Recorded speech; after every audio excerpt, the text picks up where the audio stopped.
Welcome to Purposeful Empathy, a show dedicated to spreading more empathy throughout the world. Today's episode is brought to you by Grand Heron International, an on-demand coaching provider for individuals and companies.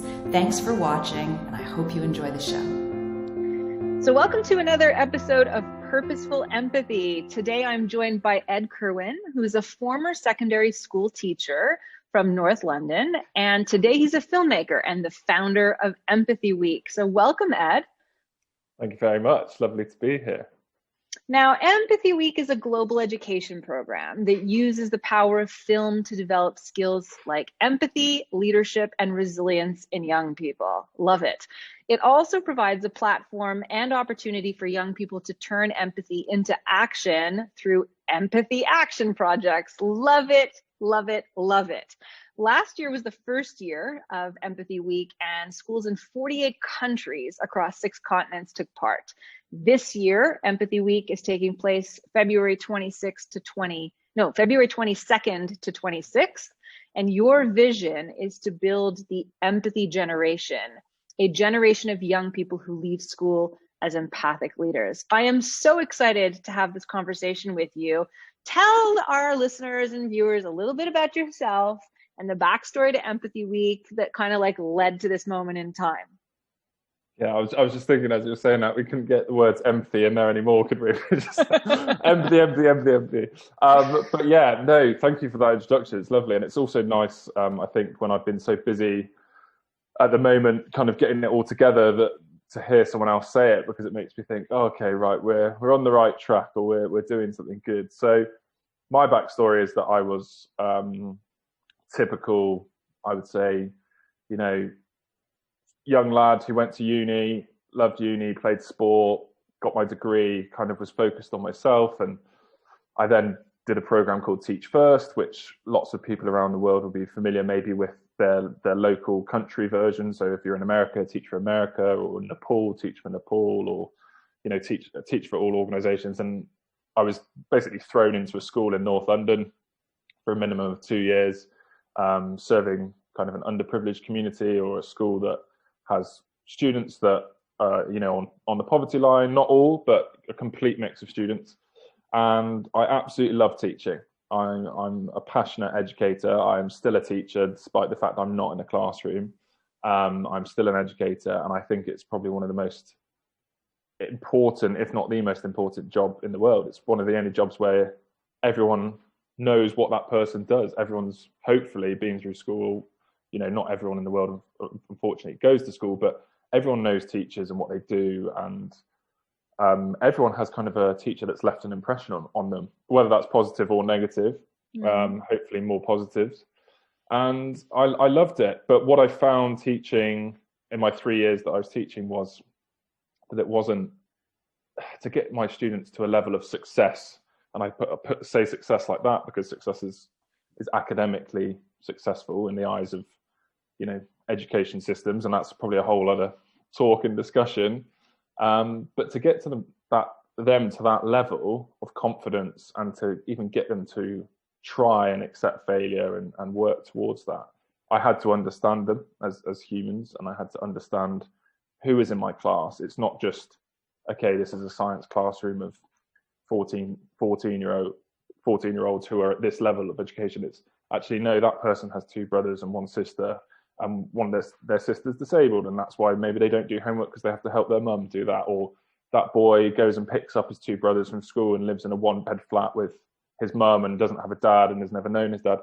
And knowing all these things about my students helps so much with being able to just teach them. They feel understood, they feel loved, which I think is a strange word often to use in teaching, because people say, what you love your students? It's like, of course you do. Like, you're there every day. You feel guilty if you have a day off sick.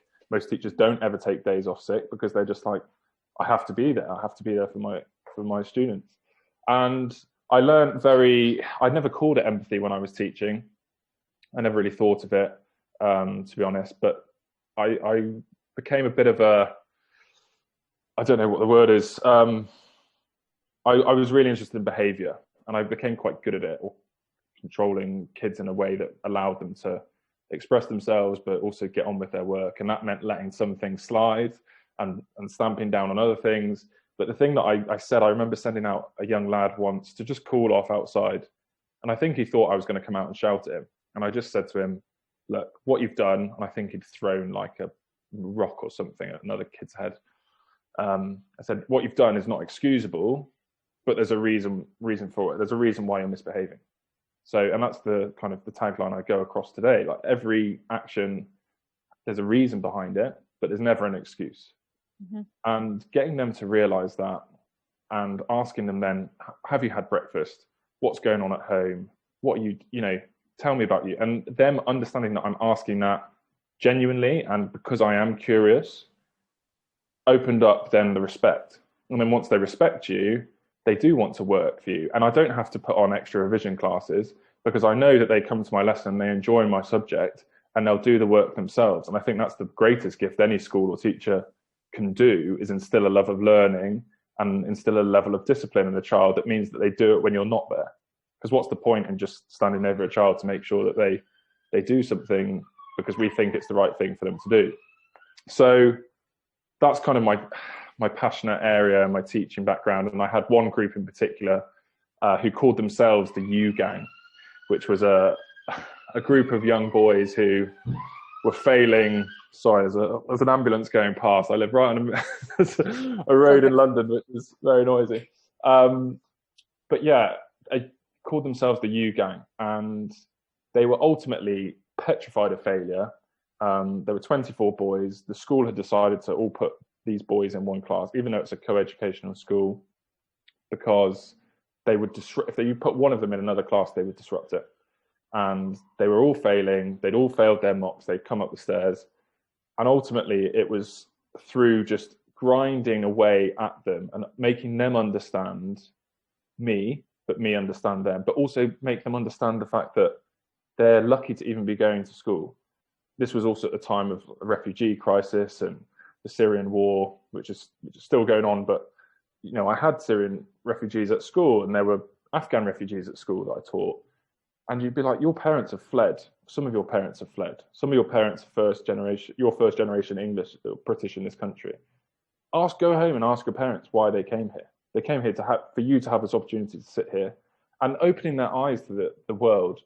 And I just realized through giving assemblies, I focused a lot on homelessness, that empathy is such a powerful tool, or this tool of understanding another person and understanding yourself as well, is what led to then academic success, or led to self-belief or self-leadership and all of these things. And I left teaching really because I was burnt out, but also to explore other avenues. I wanted to have a larger impact on young people. And through various projects, I picked up a camera and I just started filming people on the streets in the UK, traveled around. People thought I was a bit weird or crazy, my friends and things, but I wanted to do a project and I wanted to focus people's attention on homelessness. And I ended up actually in Mexico at the Homeless World Cup in 2018, which is an amazing tournament that happens every year usually, that brings people who are homeless or socially excluded to play football against each other.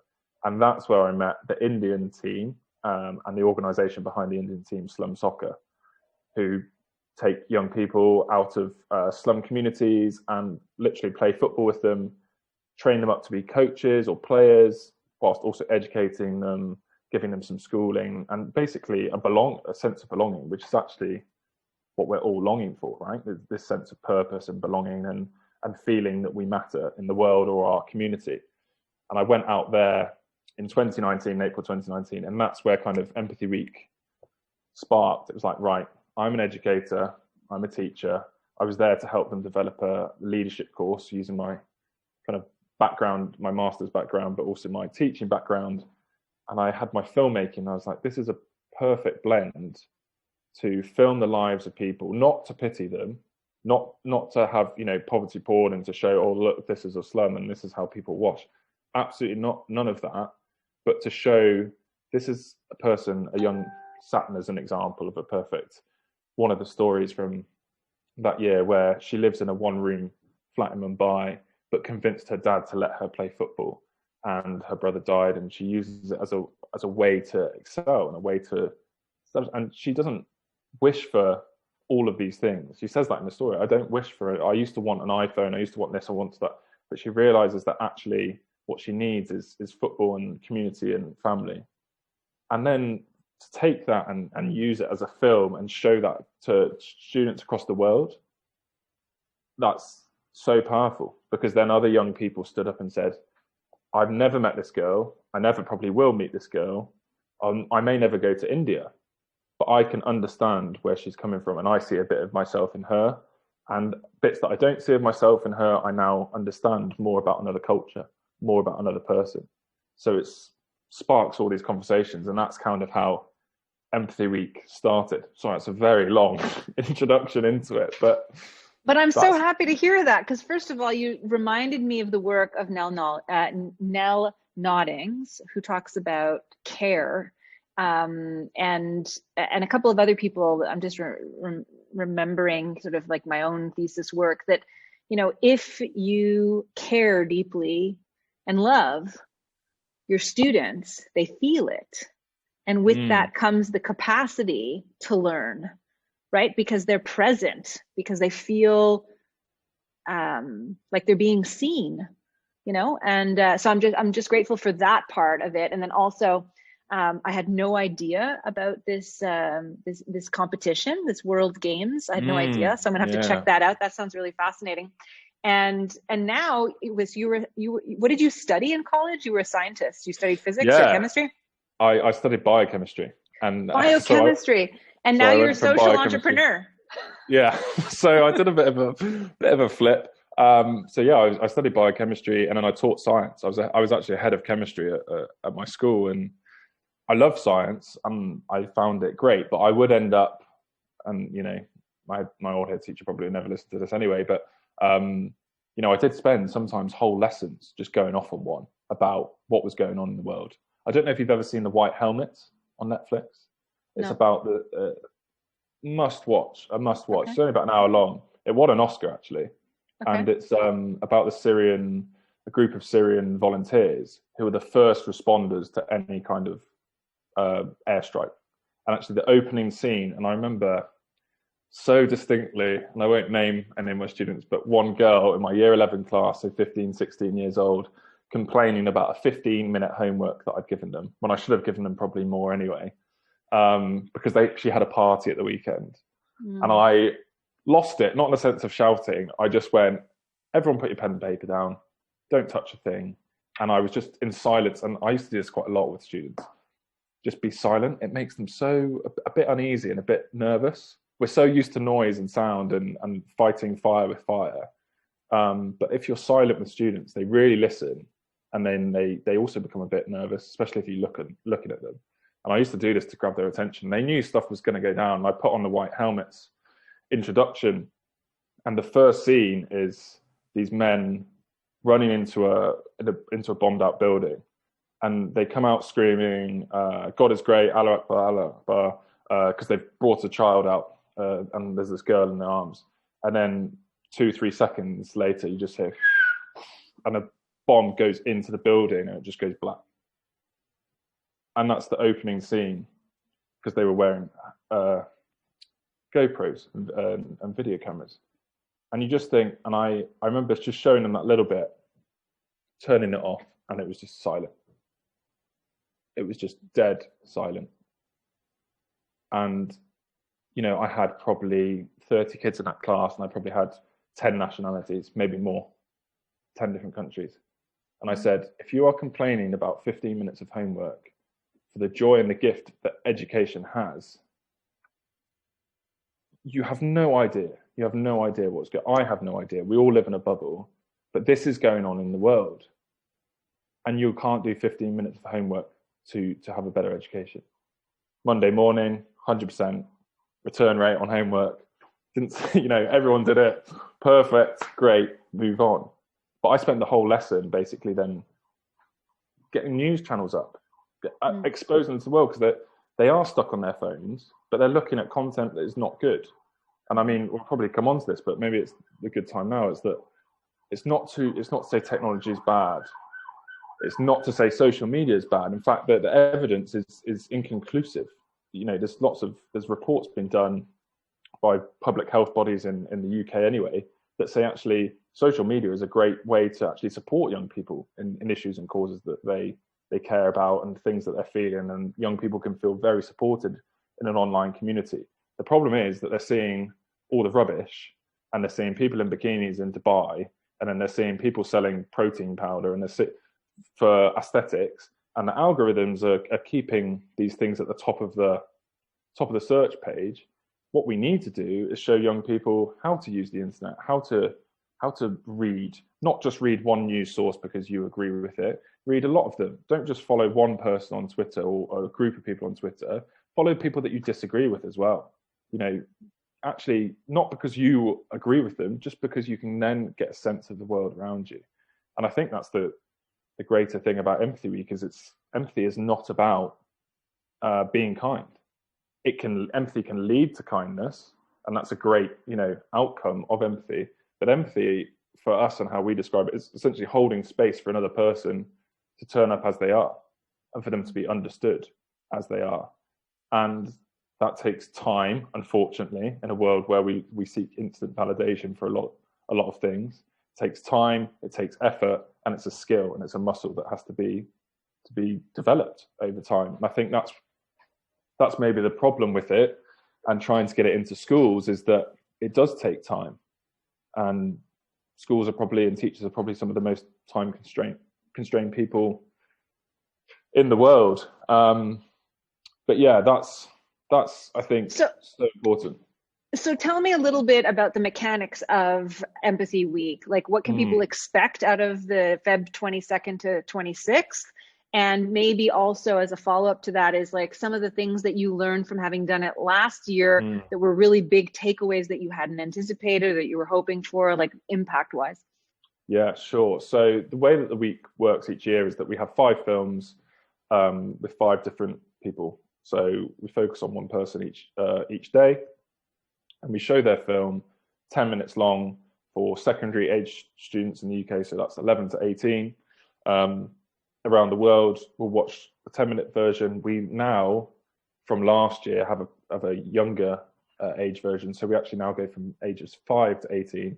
So we have a film that's for 8 to 10-year-olds, and we have a film that's for 5 to 7-year-olds.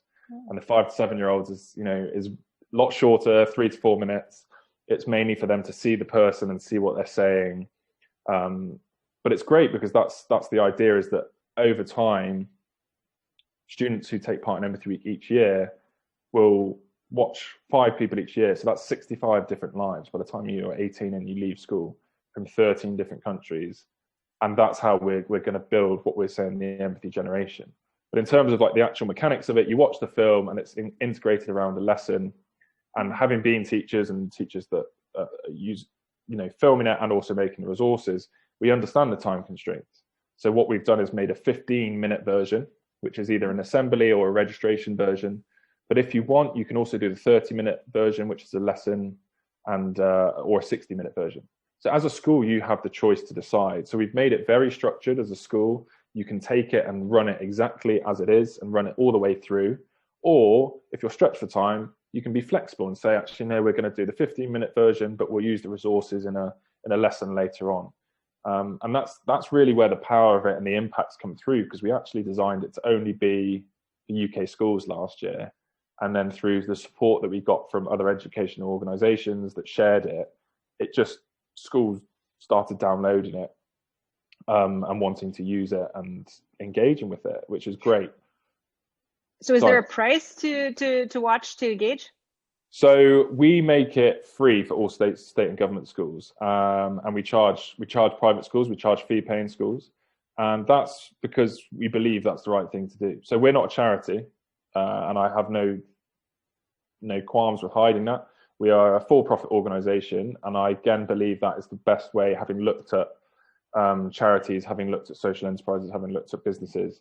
I believe that is the best way long-term to have impact. I think if I want to have the impact or if we want to have the impact that we want to have in the world, I know that's going to come with a price tag for the people that want to have a good salary. I need to have the best people in Empathy Week eventually doing this so that students get the best, program. And I am but I'm a believer in business for good. I'm not a believer in capitalism just to gain profits and to go into shareholders' pockets.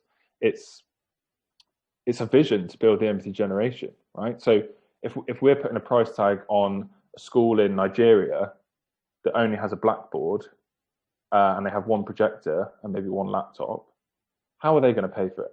How are they going to take part? And how are those students going to take part? And don't get me wrong, Empathy Week is not a perfect model at all. We're very aware that actually it relies on an internet connection, and it relies on internet connection to play the films. But in our heads, we have this idea of, right, how can we mobilize it? How can we literally get it onto mobile phones in countries? Because, you know, I've been to Uganda, I've lived in Uganda for a few months, I've been to India, I've been to Mexico, I've been to across the world. Mobile phones are the way that people are going to access material in the future, and education is going to be able to go to the masses. So, you know, it's not the perfect model at all at the moment, but we are aware of that. Do you envision also that families could take advantage of the films and Empathy Week in some way? So yes, but the reason we go through schools is to enable us to ensure that the facilitation is correct. So teachers are trained, and teachers are trained to facilitate, and they're trained to deliver, and they're trained to engage in discussion. And so this, you know, the topics that we choose to focus on, they're not soft topics, they're not easy topics. This year, you know, there's mention of domestic violence, there's mention of racism, there's mention of suicide, all sorts of issues that can bring up a lot of emotions in young people that also young people might not want to discuss with their parents. That actually school is that safe space. And what I found as a teacher, and having spoken to teachers, is school is that safe space for a lot of young people, which is one of the biggest issues of the pandemic at the moment, is that kids are stuck at home or in between school and home, when actually school is their escape and their safe place. It's always the kids that are the most trouble and mischievous, and are the ones that never miss a day of school. And that's because actually they love being there, but they're just misunderstood, and they don't understand, you know, it's not they don't understand how to behave. It's often usually a cry for help or attention or love. So in terms of families engaging, we engage directly with schools, one, because that's a lot easier for us to do and to have scale at large, but also we give schools a parent pack. So if you're a parent and you're interested, you should reach out to your school and say, I've heard about this program, I would love my student to be doing it, you should register for it. And then when your school registers for it, they should send out a parent pack for you. That allows you to see what the week's about and also support your child within the Empathy Action Project if they want to take one on. But also very aware that, you know, as much as we're shouting about empathy and it's a great skill, that, you know, you can get empathy burnout. And if we're telling a young child who's a carer for their parent that they need to be more empathic, you know, it's going to be so much for them. They don't need to be more empathic. They need time off. They need time to chill. They're already doing an amazing job. And that comes with self-empathy, which we try and distill through the lessons, for them to understand themselves that, no, they don't have to go and save the world, because they're already doing an amazing thing by looking after their mum or looking after their dad or whoever's at home, or maybe that they have a disability themselves and that they're just trying to get past. Like, understanding yourself is the key to then going and understanding other people. So there's lots of complexities to it, but yeah, we get schools are our main avenue, but there is definitely a way for parents to be involved once those schools register. And so can Canadian schools and American schools and schools in the New Zealand and Australia and all over the world, they can join Anyone. Fantastic. Any school. Now, obviously, at the moment, the resources are in English.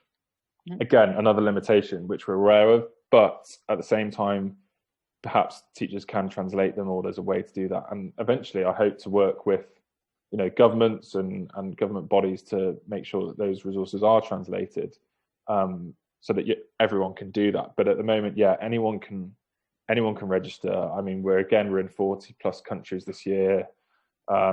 We also now have a group of international teachers. There's about 15 of us that meet up once a month, and they're international teacher ambassadors. They're in Brazil, Ecuador, Mexico, USA, Nigeria, Uganda, Vietnam, Nepal, Lebanon, UK, I think is right? Maybe I've forgotten one or two. I don't know. But, you know, we are very international now. They have some input into it. They've had input into the week. And really, it's you know, we're not going to change the world with 1 week, but we are focused on this week each year so that it's just that little extra push each year. And as I said, I come back to it. If you're a child and you're 5 years old, imagine like seeing 5 different people each year.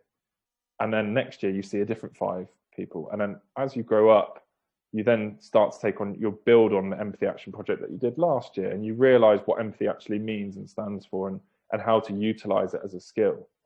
And that is how we then produce in 20, 30, 40 years time, leaders of the world and businesses and schools and other jobs who actually understand what empathy is and utilize it for the good of it that it has.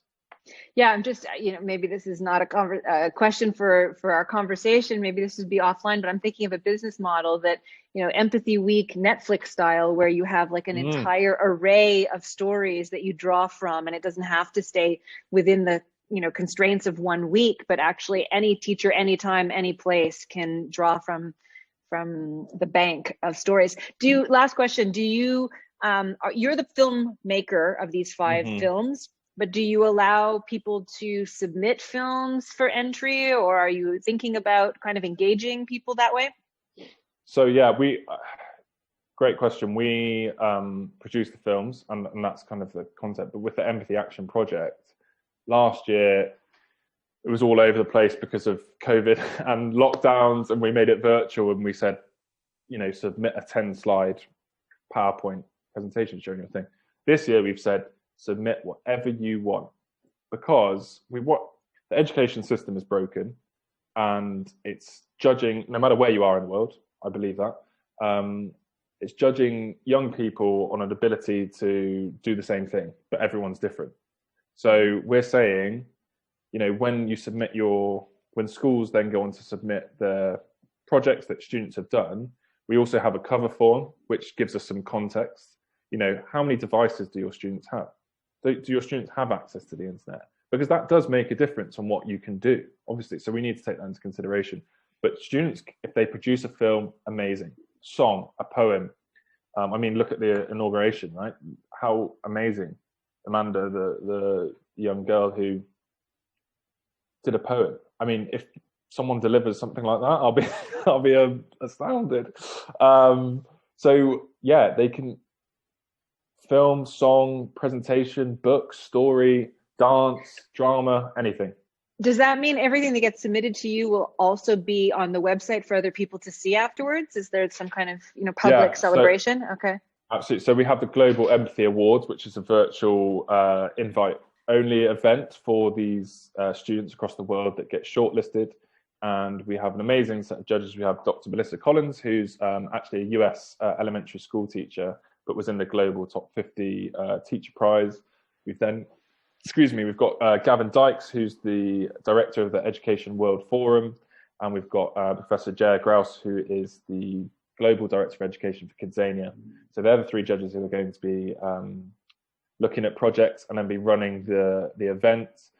We've also recently been talking to a few, I was just thinking, can I actually say it yet? I can't say it yet, but talking to a few brands who will potentially be running workshops with students who are shortlisted as well, to give them an insight into what they do, but also support them in maybe getting ready to do more with their project. So it's very exciting.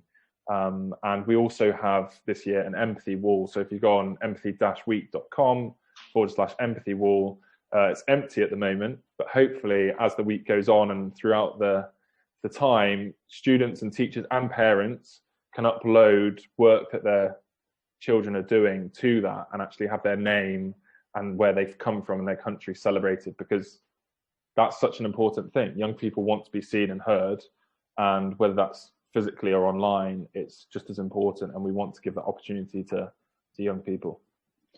What a fantastic conversation. Thank you so much for your time. I love how much energy and enthusiasm you're projecting. I can sense this is like a love project for you. I'm very, very happy, and I look forward to to seeing the success. Amazing. And I'm happy to let some more people know about Empathy Week, February 22nd to 26th. More information in the details below. Thanks for watching. See you next time. Purposeful Empathy. What if you had access to your own council of coaches to help you break free of your thinking clutter, make that important decision, and liberate you from what's holding you back? At Grand Heron International, you get to choose the coach of your choice. You get to do so anytime and from anywhere. Visit grandheroninternational.com and harness the power of on-demand coaching today.